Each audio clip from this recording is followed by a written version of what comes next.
Assalamualaikum warahmatullahi wabarakatuh. My name is Syeda Fatkia Aziza, a student of Class A with student number A0017.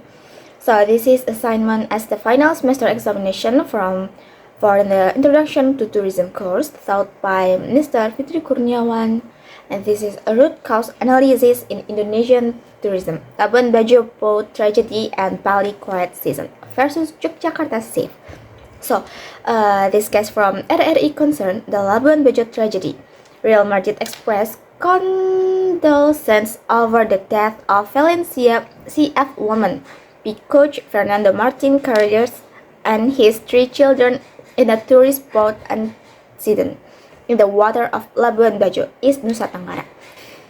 So, the second case from Metro TV concerned tourism in Bali. Minister of Tourism tonight claims that Bali was quite ahead of the Christmas and New Year holiday season. So, a root cause analysis for the case 1, Labuan Bajo tragedy. So, in my view, this tragedy cannot be explained as a natural disaster alone, but rather as the result of interaction of 3 requiring factors commonly found in Indonesia's marine tourism sector. Okay. Weather and natural condition.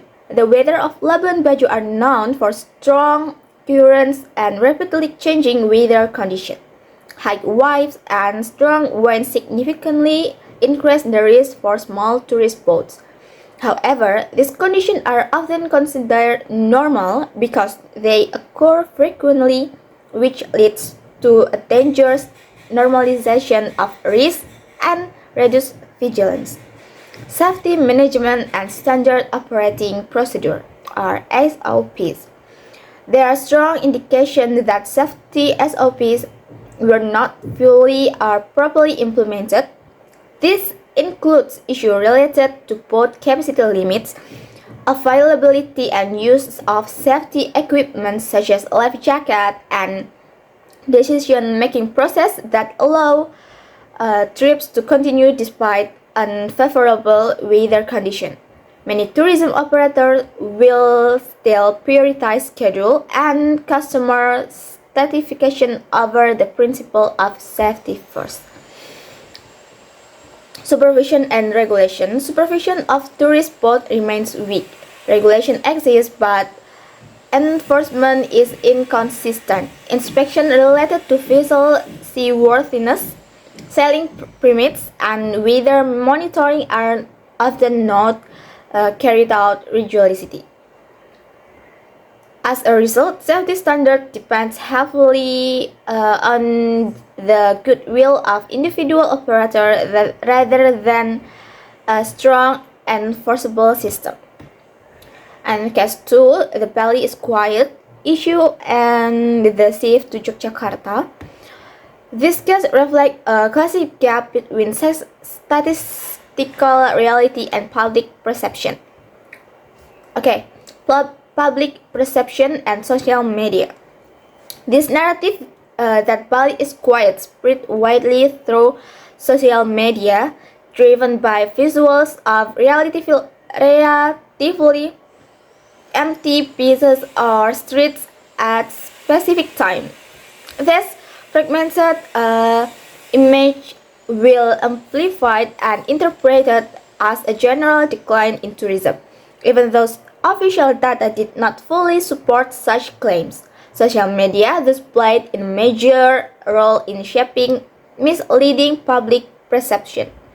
And then weather factor and seasonally. The rainy season influenced domestic tourist preference. Bali, which is strongly associated with beach tourism, become less attractive during period of heavy rainfall.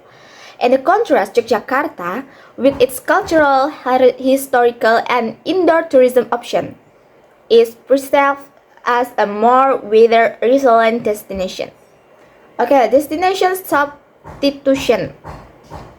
Domestic tourists are becoming increasingly rational and price-sensitive.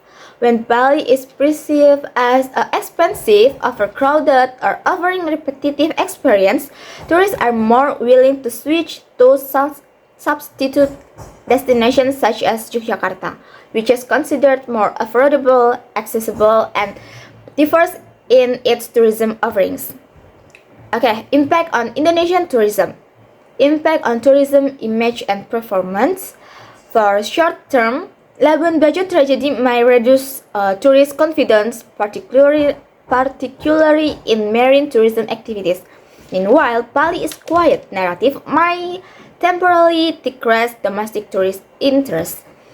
So, for the long term, if safety issues and weak crisis communication are not addressed, the accumulation of such incidents could seriously damage Indonesia's reputation as a safe tourism destination. From domestic versus international tourists. Domestic tourists, they tend to be more reactive to social media narrative and pressing issues, making them more likely to switch destination quickly. And then international tourists, they are generally more sensitive to safety issues. Marine accident involving foreign international can significantly affect Indonesia's international tourism image and trust in safety. The Labuan Bajo case directly undermines trust in Indonesia's marine tourism sector. Beautiful seascapes and can quickly be perceived as high-risk environments when safety systems are viewed as unprofessional and inconsistent.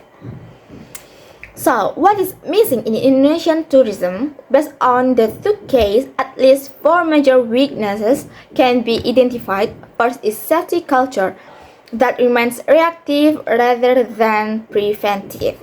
Second is governance and supervision that are weak at the implementation level. Third is crisis communication that is slow, fragmented, and poorly coordinated.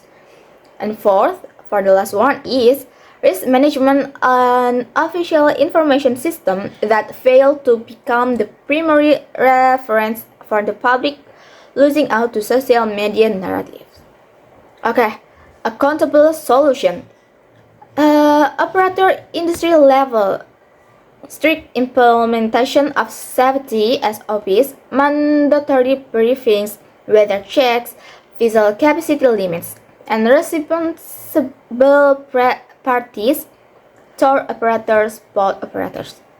For regular safety training for crew members and tour guides, responsible parties, industry association, and tourism operator. And destination or regional level, multi-layered supervision at tourist ports, including real-time weather-based sailing permits. Responsible parties like local government, port authorities, and harbor master. And then rapid coordinate between SIR teams and Team SAR and destination manager for emergency response and public communication. Responsible parties like Basarnas, destination management authorities. And national level, national standardization of marine tourism safety with mandatory and regular audits.